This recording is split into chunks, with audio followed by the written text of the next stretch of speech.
Queridos, uma outra explicação também, nós ficamos de terminar o capítulo 10 a respeito de liberdade cristã, vendo como Paulo responde à pergunta se podiam os coríntios comer carne na casa de amigos e também carne comprada no mercado.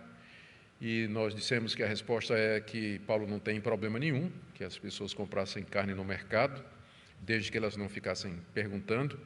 E no caso da casa dos amigos, podiam ir e comer à vontade, mesmo que o amigo fosse pagão, e também não fizesse perguntas, porque poderia ter alguém presente que tivesse alguma objeção de consciência.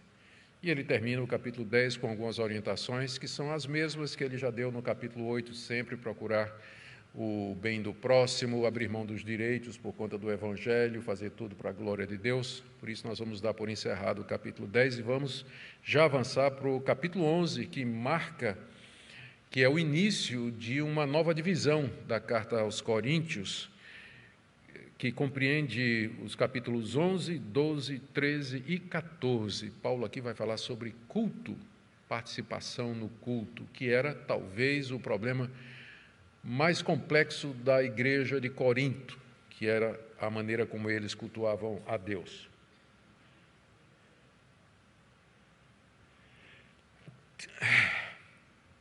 É ruim quando você tem vontade de espirrar e fica preso, né? Não sai. Acontece com a gente também. Muito bem. Então, olha só o que a gente vai ver nos capítulos 11, 12, 13 e 14. Essa questão das mulheres participar do culto com véu ou sem véu, a questão da celebração da ceia do Senhor, com a maneira correta, o uso dos dons espirituais no culto, a questão do dom de línguas, a questão da profecia. Então, tudo isso está aqui nesses 4 capítulos que alguns consideram como sendo os capítulos mais difíceis de toda essa carta. A carta toda é difícil, mas fica mais complexo a partir de agora, porque nós não temos muitas informações do que estava acontecendo na igreja de Corinto, a não ser isso que Paulo nos diz aqui. E nós já falamos que o que a gente faz aqui é uma leitura em reverso, né? Um tipo de exegese de espelho. A gente, pelas respostas, tenta adivinhar quais eram as perguntas, ou pelas orientações a gente procura descobrir ou inferir quais eram os problemas. Eu até usei uma ilustração, é como você entrar numa sala e de repente está o seu amigo no telefone falando com alguém e você só está ouvindo a voz do seu amigo, e pela voz do seu amigo, pelo que ele está dizendo, você tenta reconstruir a conversa toda. Não é? Eu tenho certeza que você já tentou fazer isso e é um pouquinho complicado. A gente tem só o que é que Paulo está dizendo. A gente não sabe quais eram as perguntas dos coríntios direito, a gente não sabe bem qual era o contexto, por isso que nós precisamos entrar com humildade nesses 4 capítulos e pedindo a Deus, de fato, direção para que aquilo que está realmente claro seja objeto de nosso estudo e também de aplicação para a nossa vida, que é o que nós desejamos. Hoje, nós então vamos ver a questão do véu, que está aí do verso 2 do capítulo 11 até o verso 16. Vamos fazer a leitura e, em seguida, orar e entrar na exposição. Eu os elogio porque em tudo vocês se lembram de mim e retêm as tradições, assim como eu as transmiti a vocês. Quero, porém, que saibam que Cristo é o cabeça de todo homem, e o homem é o cabeça da mulher, e Deus é o cabeça de Cristo. Todo homem que ora ou profetiza com a cabeça coberta desonra sua própria cabeça. Toda mulher, porém, que ora ou profetiza com a cabeça descoberta desonra sua própria cabeça, porque é como se a tivesse rapada. Portanto, se a mulher não cobre a cabeça, nesse caso, que rape o cabelo. Mas se é vergonhoso para a mulher tosquear-se ou rapar o cabelo, que ela cubra a cabeça. Porque o homem não deve cobrir a cabeça, por ser ele imagem e glória de Deus, mas a mulher glória do homem. Porque o homem não foi feito da mulher, mas a mulher foi feita do homem. Porque também o homem não foi criado por causa da mulher, e sim a mulher por causa do homem. Portanto, por causa dos anjos, a mulher deve trazer um sinal de autoridade na cabeça. No Senhor, todavia, nem a mulher é independente do homem, nem o homem é independente da mulher. Porque assim como a mulher foi feita do homem, assim também o homem nasce da mulher, e tudo vem de Deus. Julguem entre vocês mesmos, é próprio que a mulher ore a Deus com a cabeça descoberta? Ou a própria natureza não lhes ensina que é desonroso para o homem usar cabelo comprido? E que, tratando-se da mulher, é para ela uma glória, pois o cabelo lhe foi dado em lugar de véu. Mas se alguém quiser discutir essa questão, saiba que nós não temos tal costume, nem as igrejas de Deus. Pela própria leitura, vocês viram que tem algumas passagens bem difíceis aqui, não é? Vamos pedir que Deus nos ajude para que nós tenhamos algum entendimento que seja razoável, ao menos, daquilo que o apóstolo Paulo está ensinando aqui. Ó Senhor, nós confessamos que o problema não está na Tua palavra, o problema está em nós. Somos subjetivos, reduzidos, falíveis, nós não temos todo o conhecimento, por isso nem sempre as palavras do Teu livro nos parecem tão claras. Por isso que nós pedimos que o Senhor nos dê sabedoria e que o Senhor nos conduza ao sentido que o Senhor deseja aplicar à nossa vida. Nós queremos, Senhor, entender o que é que Paulo quis dizer aqui, para entender o que é que essa passagem quer dizer hoje, porque esse é o nosso desejo. Em nome do Senhor Jesus nós te pedimos. Amém. Meus irmãos, qual era o problema, então, que o apóstolo Paulo está tratando aqui nessa passagem? Aliás, é a única passagem do Novo Testamento onde esse assunto do uso do véu é trazido diante dos cristãos. Aparentemente, as mulheres da igreja de Corinto, elas queriam participar do culto e orando e profetizando sem usar o véu. Paulo não tem nenhum problema que elas orem durante o culto e também não tem nenhum problema que elas profetizem durante o culto. Se você me pergunta qual é a natureza da profecia, isso nós vamos deixar para o capítulo 14, onde Paulo trata da profecia, do que é profetizar e quais são as regras relacionadas com isso. Mas, por enquanto, vamos apenas admitir isso. Paulo não tem dificuldade que a mulher participe do culto, orando e profetizando. Mas ele faz uma ressalva, que é que ela deve fazer isso usando o véu. E ele faz isso porque, aparentemente, lá na igreja de Corinto, não é o que as mulheres queriam. Por exemplo, aqui no verso 5, ele diz: toda mulher que ora ou profetiza com a cabeça descoberta, é uma referência ao véu, né? A cabeça desvelada, sem o véu uma peça do vestuário que cobria a cabeça, em algumas regiões cobria inclusive o rosto, né? Mas no mínimo cobria a cabeça, e as mulheres estavam querendo participar do culto sem usar essa peça do vestuário. Ou ainda no verso 11, no verso 13, julguem entre vocês mesmos, é próprio que a mulher ore a Deus com a cabeça descoberta, ou seja, com a cabeça sem véu? Então, esse era o problema imediato, esse era o problema que estava na superfície, que as mulheres da igreja de Corinto queriam participar do culto, orando e profetizando, até aqui tudo bem, mas sem o véu. Por quê? E uma vez que o véu era símbolo da submissão da mulher, ou era a marca da mulher de respeito em todo o Antigo Oriente, nós podemos imaginar pelo menos duas causas pelas quais as mulheres de Corinto, e notem que isso não aconteceu em outras igrejas. Paulo escreve a igreja de Roma, Paulo escreve a igreja de Filipos, a igreja tessalônica, Paulo escreve a igreja de Colossos, nunca esse assunto aparece. Só que na igreja de Corinto é que isso parece ter sido um problema. Então a gente imagina que sejam duas causas. A primeira delas, a influência de movimentos feministas do mundo moderno. Se vocês acham que o movimento feminista, especialmente na sua manifestação mais radical, é alguma coisa do mundo moderno, vocês estão enganados. Já na época do Império Romano, naquele mundo antigo, mulheres faziam passeatas, se organizavam, faziam protestos na cidade de Roma contra o papel delas. Elas queriam mais direitos, queriam participar mais da sociedade e uma série de reivindicações que nós não teríamos nenhuma dificuldade em dizer, nós que entendemos que a mulher foi feita como homem, a imagem e semelhança de Deus e tem o mesmo valor e a mesma dignidade, nós não teríamos nenhuma dificuldade com isso. Mas para aquela época era algo bastante inédito, não é? Então, de vez em quando havia algum movimento desses lá, pelas bandas de Roma, e que influenciava o restante do mundo, uma vez que Roma era a capital, né?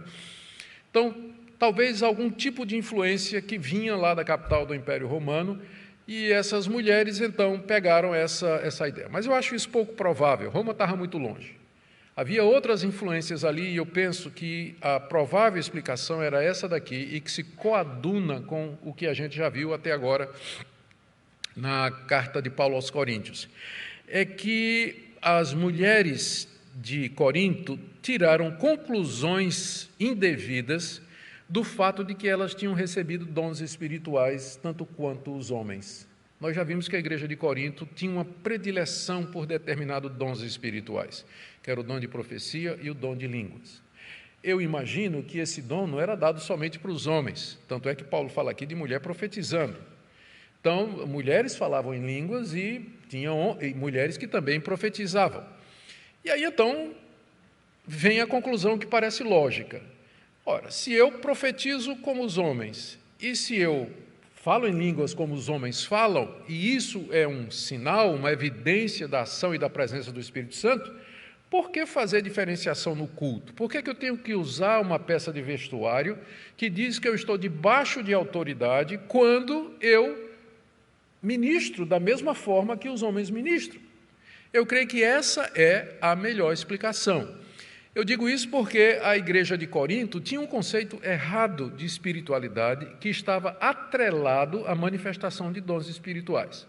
Mas, ao mesmo tempo, era uma igreja dividida, era uma igreja carnal, tinha problemas de imoralidade, falta de disciplina, tinha grupos brigando entre si, haviam formado 4 clubes, fã-clube de pregadores populares daquela época, era uma igreja que em toda parte se vê sinais do pecado e da falta de santificação.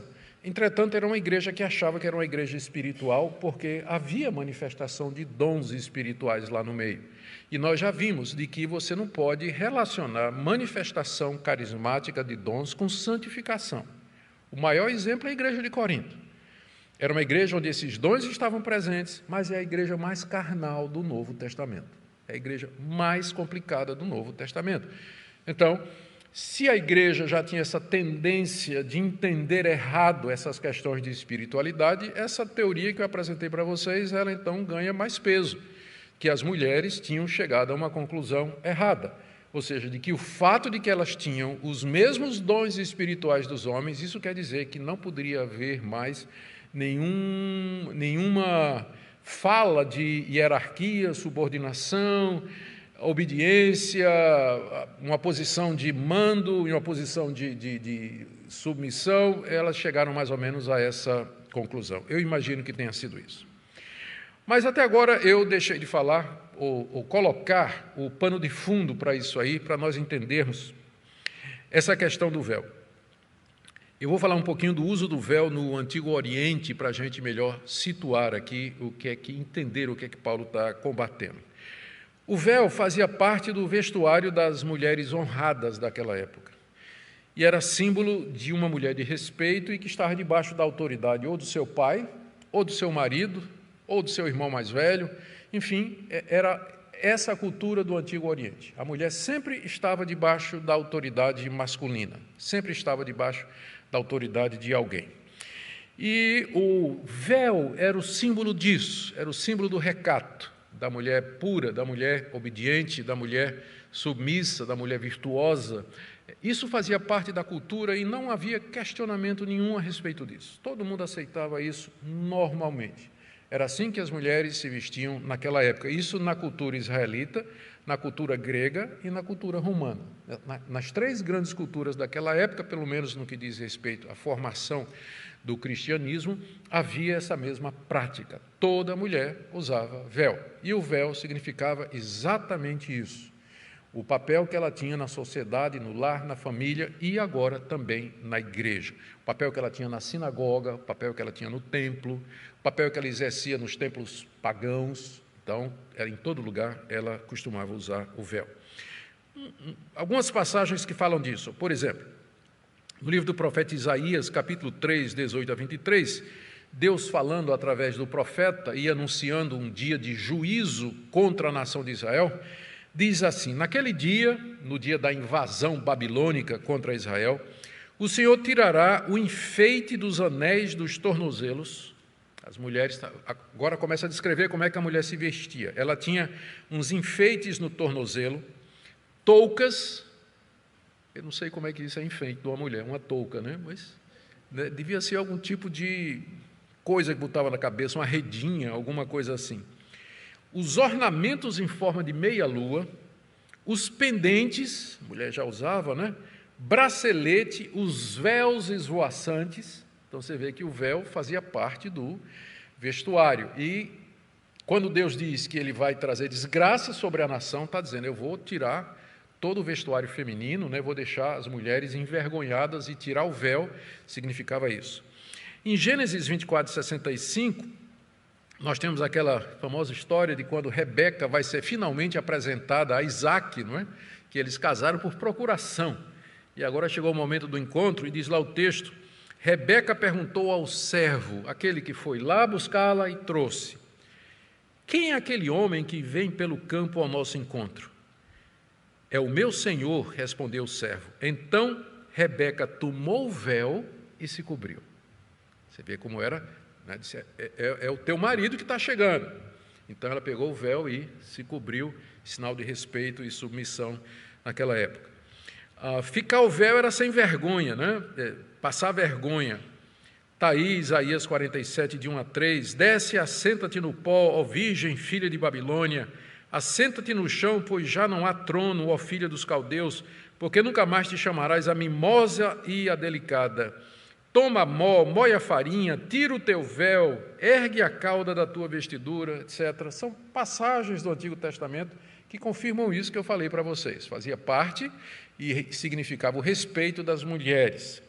Em proporções semelhantes, bem semelhantes, o uso do véu por mulheres honradas era costume nas cidades gregas e romanas, onde Paulo fundou comunidades, onde ele plantou igreja. Aqui tem uma citação de John MacArthur, que eu achei bem interessante. Na sociedade da cidade de Corinto, era um sinal de autoridade sobre a mulher o homem orar ou profetizar com a cabeça descoberta. A mulher, por sua vez, deveria cobrir a cabeça nessas atividades. Consequentemente, era uma vergonha para o homem cobrir a cabeça, pois sugeria uma reversão da relação apropriada. Então, quando a mulher cobria a cabeça durante o ato de orar e profetizar, ela estava demonstrando que estava debaixo da liderança eclesiástica masculina. Então, eu acho que isso tudo aqui deixa claro qual é o verdadeiro ponto da passagem. O problema da passagem não é o véu. O problema é aquilo que o véu representava naquela cultura. Era o princípio de autoridade. Era o princípio de autoridade e qual o papel do homem e qual o papel da mulher. Então, é esse o verdadeiro ponto. E aí a gente pergunta, mas então o véu não era uma questão cultural? E como é que fica? Como é que fica isso aí? A gente tem uma regra que nos ajuda nesse caso. Toda a Bíblia foi produzida numa cultura diferente da nossa. A Bíblia foi produzida, escrita na cultura do Antigo Oriente. Nós vivemos 3.500 anos depois de que o Antigo e o Novo Testamento foram produzidos, numa cultura completamente diferente. Então, como é que a Bíblia pode ser útil para nós? Como é que ela pode ser relevante para nós? A resposta é que, através de questões culturais, Deus revelou princípios eternos. O símbolo e aquilo que é cultural passa, mas o princípio permanece. Um exemplo. Em algum momento, não me recordo qual é a carta agora, o apóstolo Paulo, ao terminar, diz assim, cumprimentem uns aos outros com um beijo santo. No Antigo Oriente, as pessoas se cumprimentavam dando beijo uma na outra, inclusive homem beijando na bochecha de outro homem também. Graças a Deus, aqui no Ocidente é só um aperto de mão, né? E um abraço. Ouvi dizer que na Rússia o beijo é inclusive na boca, né? Eu não tenho certeza. Se tiver algum ouvinte aí da Rússia ou algum querido irmão de fala portuguesa, manda aí depois uma mensagem esclarecendo isso aí. Mas no Antigo Oriente, quando Paulo diz assim, cumprimentem-se com ósculo santo, beijo santo, a gente não faz isso aqui no Brasil, né? Homem com homem não faz isso, mas a gente aperta a mão. o princípio é esse: cumprimentem os irmãos, mostrem cordialidade, deem algum sinal de amizade, de amor. No Antigo Oriente era o beijo, aqui no Brasil é um aperto de mão ou um abraço. Então veja, o que é cultural, ele passa, mas o princípio permanece. O que é cultural nesse texto? Obviamente o uso do véu, uma vez que aqui no Brasil não faz parte do nosso costume a mulher usar véu para demonstrar que é uma mulher de respeito, uma mulher séria, uma mulher casada. Não faz o menor sentido. Mas o princípio permanece, de que durante o culto a mulher deve sempre demonstrar que ela está debaixo de autoridade eclesiástica, debaixo da autoridade espiritual que é concedida ou que é atribuída na Bíblia ao homem cristão qualificado. Nós vamos entrar nisso aqui então agora, vendo quais são os princípios que o apóstolo Paulo usa para dizer para as mulheres de Corinto que elas devem sim usar o véu. Aqui você tem a origem do movimento feminista radical, né? Começou no grupo de mulheres da igreja de Corinto. E nós vamos ver que princípios o apóstolo Paulo vai usar para abordar isso aqui. Ele começa no verso 2 dando uma nota de aprovação para a igreja. Eu os elogio, porque em tudo vocês se lembram de mim e retêm as tradições, assim como eu as transmiti a vocês. Tradição, no Novo Testamento, geralmente se refere ao conteúdo apostólico, aquilo que os apóstolos ensinaram e que estava sendo transmitido oralmente enquanto ainda não estava sendo escrito, enquanto o cânon do Novo Testamento não estava formado. Paulo aqui reconhece que a igreja de Corinto, apesar de todos os seus problemas, ainda guardava aquilo que ele tinha ensinado quando estava lá.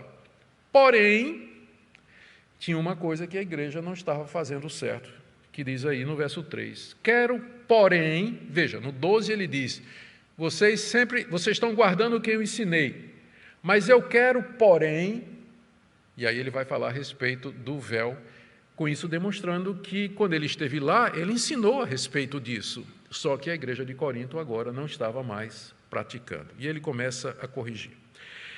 Ele usa 4 princípios, eu não sei se vai dar para a gente ver tudo hoje, são 4 princípios que ele coloca para dizer que a mulher deveria usar o véu na igreja. O primeiro é o princípio teológico, que está aí no verso 3 até o verso 7. Depois, um princípio tirado do relato da criação, que está aí do verso 8 até o 12. Depois, o princípio da natureza, aquilo que parece natural, do verso 13 a 15. E, por fim, o princípio do consenso, aquilo era prática em todas as igrejas. São 4 princípios. E vamos ver cada um deles, assim o tempo nos permita. O primeiro é um princípio teológico e que está baseado na doutrina da Trindade, muito embora Paulo vai mencionar apenas 2 das pessoas da Trindade aqui. Verso 3. Quero, porém, que saibam que Cristo é o cabeça de todo homem, e o homem é o cabeça da mulher, e Deus é o cabeça de Cristo. A gente não sabe porque Paulo disse nessa ordem, mas a ordem lógica é essa. Deus é o cabeça de Cristo, que é o cabeça do homem, que é o cabeça da mulher. A palavra cabeça aqui, obviamente, significa autoridade. Alguns estudiosos que não concordam com essa interpretação dizem que aqui é origem. A cabeça tem que ser entendida no sentido de origem, porque Deus é a origem de Cristo, que é a origem do homem, que é a origem da mulher. Me parece extremamente forçado, e quando você faz um estudo da palavra Kephalé, que é a palavra grega para cabeça, nos livros e na literatura grega, e não somente na Bíblia, mas toda a literatura grega do século I, em 98% das ocorrências ou mais, Kephalé significa, quando usado metaforicamente, autoridade, ou fonte de comando, que é óbvio. Onde é que está a fonte de comando do nosso corpo? Onde é que se situa? Aqui, né? Não é aqui que está? Então, quando diz Deus é o cabeça de Cristo, que é o cabeça do homem, que é o cabeça da mulher, o apóstolo Paulo está traçando uma linha hierárquica que começa em Deus e termina na mulher. É um argumento profundamente teológico, não tem nada cultural aqui. Enquanto houver trindade, esse argumento vale. Deus é o cabeça de Cristo, que é o cabeça do homem, que é o cabeça da mulher. E é nisso que Paulo baseia o seu primeiro argumento.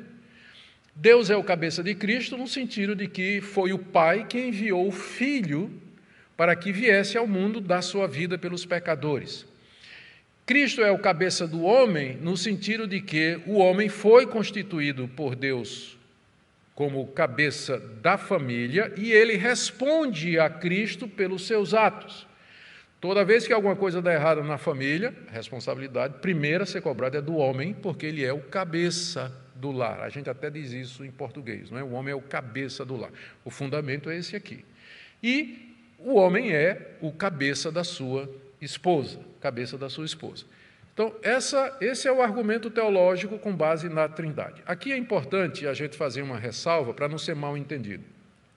Em teologia, a gente faz a diferença entre Trindade ontológica e Trindade econômica. Trindade ontológica ontológica vem da palavra grega ontos, que significa ser. Então, quando a gente fala da Trindade ontológica, a gente fala das 3 pessoas da Trindade, enquanto pessoas da Trindade. Elas são iguais, o Pai, Filho e Espírito Santo são iguais, em honra, glória, poder, majestade. Se eles fossem feitos de alguma substância, nós diríamos que eles são da mesma substância, que inclusive é uma linguagem que é usada na teologia dos concílios da igreja, né, que o Filho é da mesma substância do Pai. Então, são 3 pessoas que são igualmente Deus, participam dos mesmos atributos, têm as mesmas virtudes e não há diferença entre eles. Mas essas 3 pessoas se organizaram no plano de redenção. O Pai manda o Filho e os 2 enviam o Espírito Santo. Então, a gente chama, quando a gente fala da Trindade, em termos do relacionamento ou do envolvimento dela com a salvação, a gente se refere à Trindade econômica. Na economia da salvação, o Pai é o cabeça do Filho, porque mandou o Filho. Por isso que Jesus Cristo disse, eu vou para o Pai porque o Pai é maior do que eu. Nesse sentido, porque o Pai o mandou, o Pai o enviou na organização da salvação. E aí nós podemos trazer isso igualmente para a relação marido e mulher, particularmente no casamento, e também na própria igreja. Homem e mulher, ontologicamente falando, são iguais, foram feitos à imagem e semelhança de Deus, têm a mesma dignidade, o mesmo valor, a mesma honra, tudo igualzinho. Deus os criou à sua imagem e semelhança, macho e fêmea os criou. Entretanto, na organização da sociedade, da família e da igreja, Deus deu papéis diferentes. Então, ao homem foi dado a posição de cabeça, de liderança, e da mulher para ser a sua ajudadora, a sua companheira, que está como que diante dele.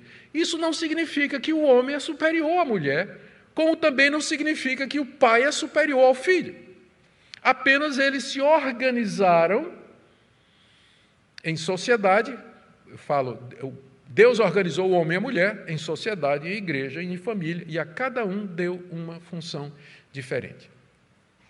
Então, essa posição que eu estou dizendo para vocês, ela se chama complementarista, que o homem e a mulher se completam, eles têm papéis complementares. A posição diferente dessa é a igualitarista, que diz que não tem realmente diferença nenhuma, mesmo em termos de função na igreja, na família e na sociedade. Veremos isso mais adiante. Mas isso aqui são algumas observações que eu creio que são importantes. Quais são as implicações desse princípio do verso 13, que o apóstolo Paulo coloca aqui, e que nos foge um pouco o entendimento? Mas eu vou dizer como ele diz. Quais são as implicações? Ele disse no verso 13, quero que vocês saibam que Cristo é o cabeça de todo homem, o homem é o cabeça da mulher e Deus é o cabeça de Cristo. Aí vem as implicações. Todo homem que ora ou profetiza com a cabeça coberta desonra sua própria cabeça. Se o homem é o cabeça da mulher, então se ele vai orar com a cabeça coberta, Paulo entende que ele está desonrando a sua função. Está desonrando a sua função, que é ser cabeça. Portanto, o homem, no culto, ele não deveria orar, profetizar com a cabeça coberta, porque isso misturaria ou confundiria essa relação que ele acabou de dizer. O homem é o cabeça da mulher, cabeça representa isso, então não cobre, o homem não cobre.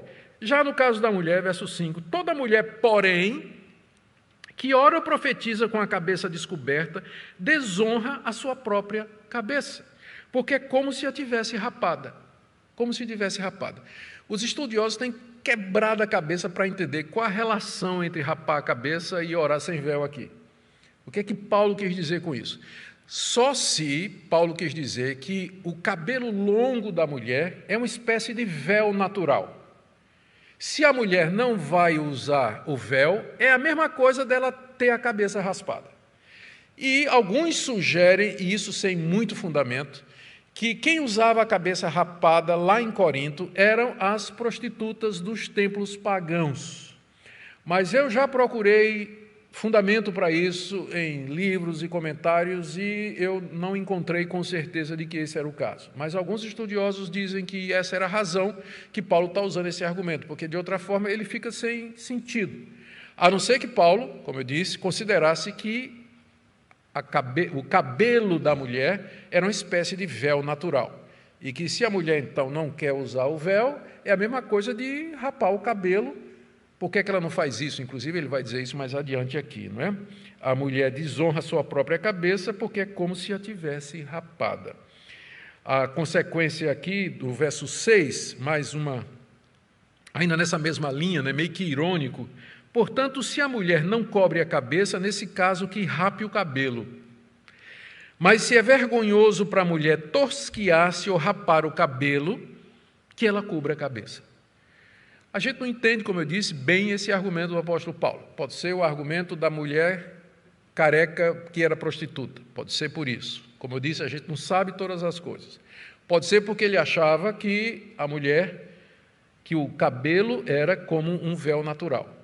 Então, qualquer que seja a argumentação, o apóstolo Paulo quer dizer aqui para a mulher, para todos os efeitos, você deveria usar o véu, porque o véu representa essa orientação que nós recebemos e que está enraizada na própria Trindade. Deus é o cabeça de Cristo, que é o cabeça do homem, que é o cabeça da mulher. Na cultura oriental daquela época, esse relacionamento era demonstrado, evidenciado pelo uso do véu para as mulheres e pelo não uso de alguma coisa para cobrir a cabeça pelo homem. Fazer diferente seria desonrar a própria cabeça e, portanto, misturar as posições.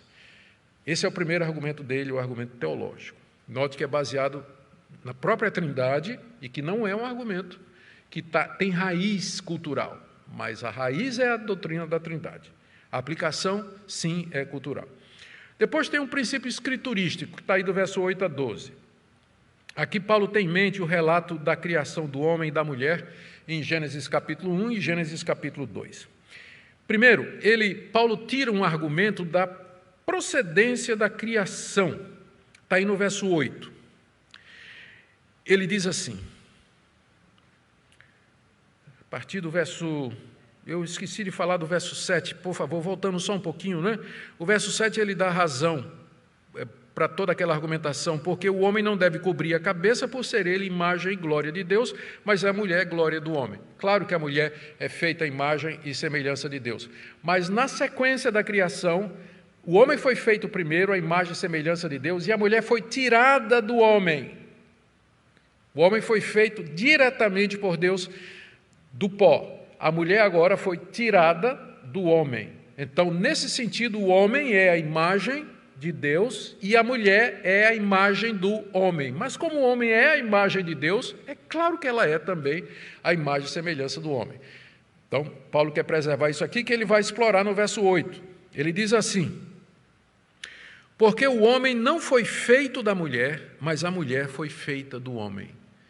É verdade, o homem não foi feito da mulher. O relato da criação é muito claro. Deus primeiro fez o homem do pó da terra, depois deu um sono nele, não é? E o homem dormiu, primeiro caso de anestesia, Deus abriu a costela e tirou a mulher, não é? E tirou a costela e dela fez uma mulher que levou ao homem, que disse, essa é osso dos meus ossos e carne da minha carne. Então, Paulo vê nisso já uma indicação dos papéis diferentes. Quem é que foi feito primeiro? O homem. Então, ele é o cabeça, porque ele foi feito primeiro. A mulher foi feita em seguida. Né? Tem muitas piadas, né, relacionadas com isso aqui. Né? Tipo assim, a mulher vai dizer assim, é claro, né, primeiro Deus fez uma tentativa, não deu muito certo, aí depois a mulher é a obra perfeita, né? É a obra consumada, e por aí vai. Há quem diga, né? Eu tendo a concordar com isso aí também, não tenho dúvida não. Aí depois o outro argumento é baseado no propósito, que está aí no verso 9. Olha como Paulo diz: porque também o homem não foi criado por causa da mulher, e sim a mulher por causa do homem. O homem não foi criado por causa da mulher, mas a mulher foi criada por causa do homem. Qual foi o argumento de Deus para usar a mulher? Criar a mulher. Não é bom que o homem esteja só. Vou fazer uma auxiliadora que esteja diante dele, que seja igual a ele. Ou seja, a mulher foi criada por causa do homem, e não o homem por causa da mulher. Então, Paulo vê nisso também mais uma indicação de que o homem é o cabeça da mulher, que ao homem foi dado o papel de autoridade e da mulher de submissão. É a interpretação que ele está tirando lá do relato da criação. Conclusão de Paulo, depois de usar essas duas passagens, a conclusão dele no verso 10. Portanto, por causa dos anjos, a mulher deve trazer um sinal de autoridade na cabeça. Um sinal de autoridade quer dizer um sinal de que ela está debaixo de autoridade. É isso que significa. A mulher deve trazer um sinal de que ela está debaixo de autoridade na igreja. Que sinal era esse naquela época? O véu. Era sinal de que ela estava debaixo de autoridade. Agora, o que é mais enigmático aqui é essa expressão de que Paulo diz aqui, por causa dos anjos. Ela tem que trazer um sinal de que está debaixo de autoridade por causa dos anjos. Existem duas interpretações, existem muitas, mas duas eu creio que são dignas de menção aqui. A verdade é que a gente não sabe bem ao que Paulo se referia exatamente. Mas alguns estudiosos dizem o seguinte, que Paulo era rabino, e há uma interpretação rabínica de Gênesis capítulo 6, interpretação muito antiga, que diz que os anjos de Deus, os filhos de Deus, eles viram as filhas dos homens, os anjos viram as mulheres, se apaixonaram pelas mulheres, casaram com elas e de lá vieram os gigantes, os nefilim. Já ouviram essa história? É uma interpretação rabínica muito antiga e que está num dos livros apócrifos do Antigo Testamento. Se não me falha a memória, é o primeiro livro de Enoque. O primeiro livro de Enoque que fala disso. E a interpretação rabínica é que os anjos foram atraídos pelos longos cabelos femininos. Foi isso que atraiu os anjos a descer e ter relações com as mulheres, ficaram atraídos pelos cabelos femininos. É claro que para nós essa interpretação não faz muito sentido, né? Os anjos não são passíveis de desejos sexuais ou de vontade sexual, uma vez que eles não têm corpo, e o próprio Jesus diz que eles não casam nem não se dão em casamento, né? Mas é uma interpretação de um livro apócrifo, é defendida por gente boa hoje em dia. Alguns rabinos tinham essa interpretação. Então, Paulo era rabino, conhecia essa interpretação, e aí, se é o caso, Paulo estava dizendo o seguinte: minha irmã, você conhece aquela história dos anjos descendo do céu à terra para ter relações com mulher por conta dos cabelos, então use o véu. Só por precaução, vai ver que de repente tu abre o olho e tem um anjo desse tamanho ao teu lado aí, tu não vai querer, né? Usa o véu. Então, alguns chegam ao ponto de dizer que o apóstolo Paulo está usando esse tipo de argumento aqui. Paulo é bem mais sofisticado do que isso, né? E Paulo sabe que a interpretação rabínica e a interpretação do judaísmo é boa parte falaciosa. O tempo todo Paulo está reclamando dos judeus que eles interpretam o Antigo Testamento errado, interpretam a palavra de Deus errado. Especialmente na segunda aos Coríntios, capítulo 3, Paulo fala, inclusive, quando eles leem o Antigo Testamento, eles têm um véu que impede que eles vejam o sentido do Antigo Testamento. Então, um exegeta experiente, né, já acostumado com as estripulias exegéticas dos rabinos do primeiro século, que era o apóstolo Paulo, ele não iria usar esse tipo de argumento, né? Depois de ter usado argumentos tão elevados como a doutrina da Trindade, o relato da criação, ele agora vai apelar para uma tradição rabínica duvidosa. Não, o mais provável é que Paulo está se referindo ao fato de que anjos, eles estão presentes no culto. Anjos estão a serviço de Deus, para servir aos santos. O autor de Hebreus se refere aos anjos como espíritos ministradores que foram enviados a serviço dos que hão de herdar a salvação. O argumento, então, seria esse: se você não quer usar o véu em respeito aos homens, pelo menos lembre-se que há anjos presentes entre nós.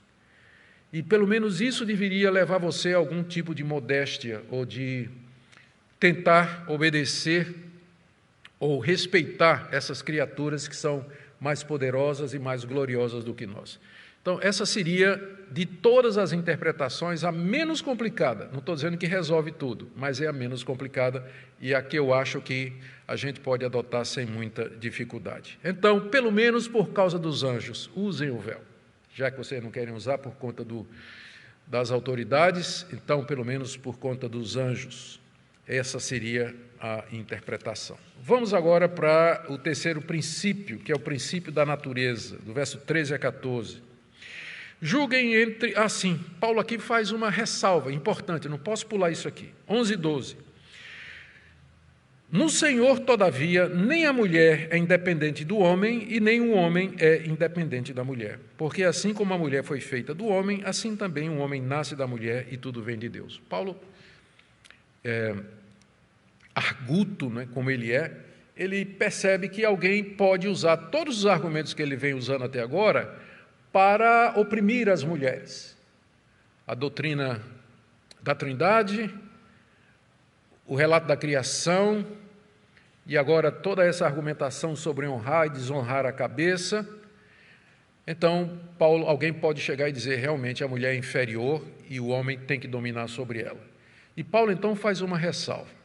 Ele diz, entretanto, apesar de tudo o que eu disse, no Senhor, nem a mulher é independente do homem e nem o homem é independente da mulher. Nós precisamos um do outro.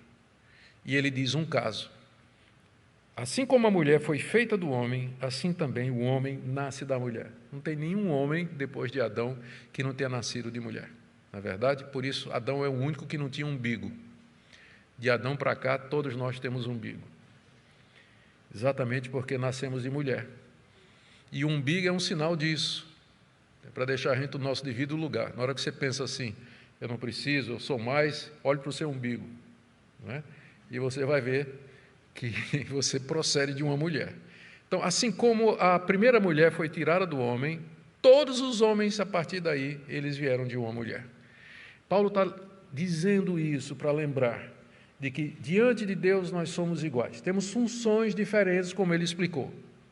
Há funções diferentes, há funções distintas.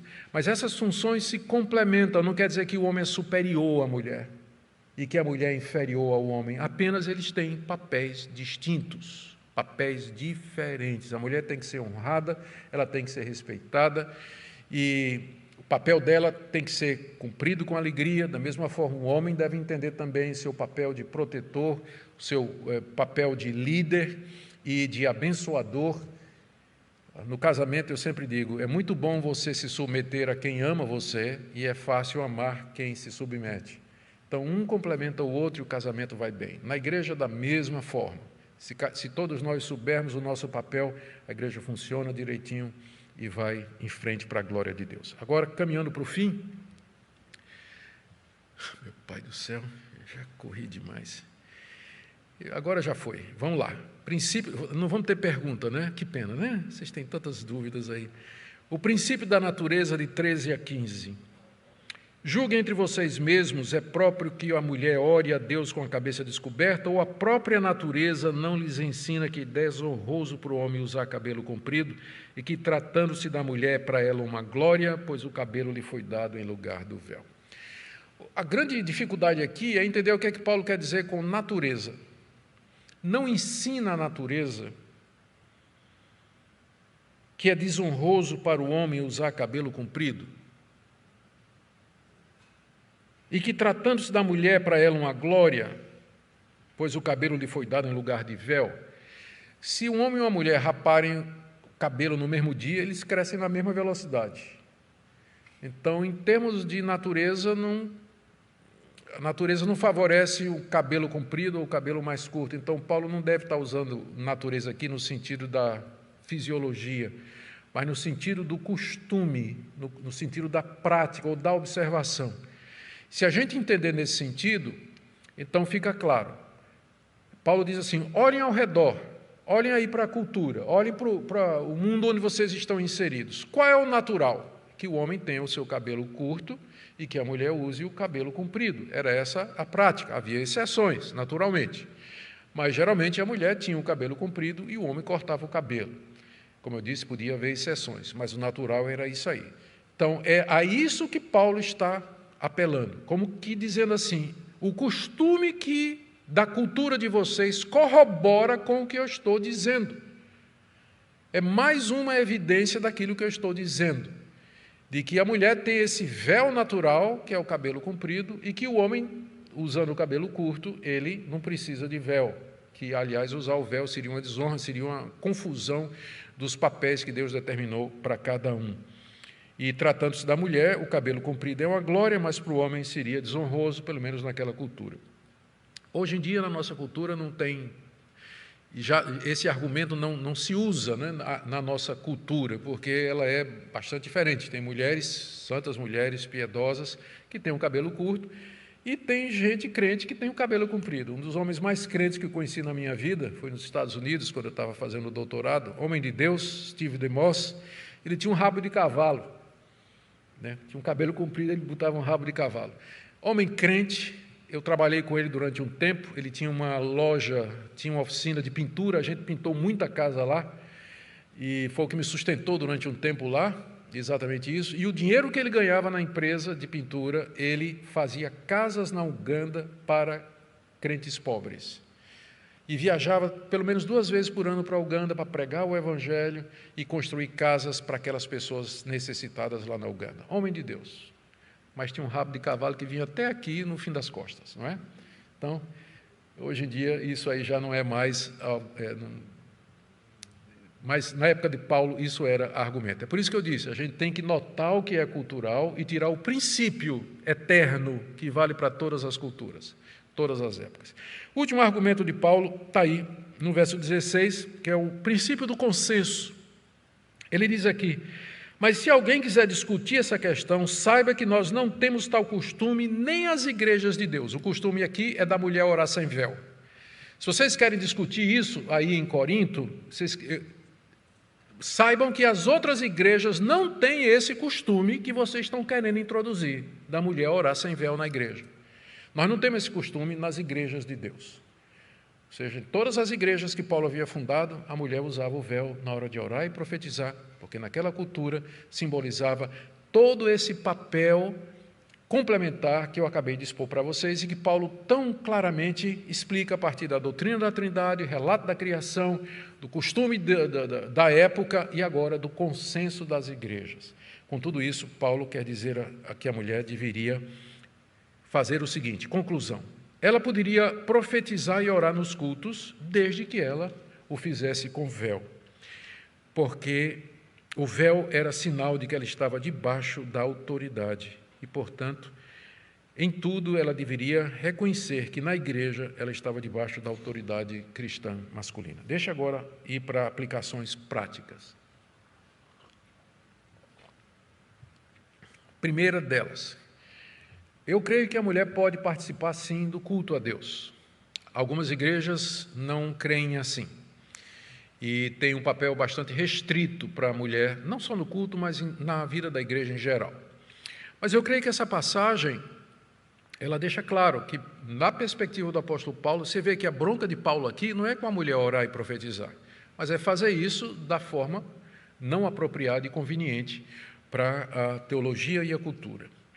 A segunda coisa que a gente aprende aqui é que a mulher, quando participa, ela tem que sempre participar debaixo de autoridade. Eu não creio que mulheres devam pregar regularmente. Primeiro, é óbvio, não preciso nem dizer. Isso aqui é mais uma passagem para dizer por que é que nós não cremos que mulheres devam ser consagradas como pastoras ou como presbíteras. Porque se for pastor e presbítero, ela vai exercer autoridade, inclusive sobre os homens, sobre o marido, se o marido estiver na igreja, e reverte tudo isso. Reverte tudo isso.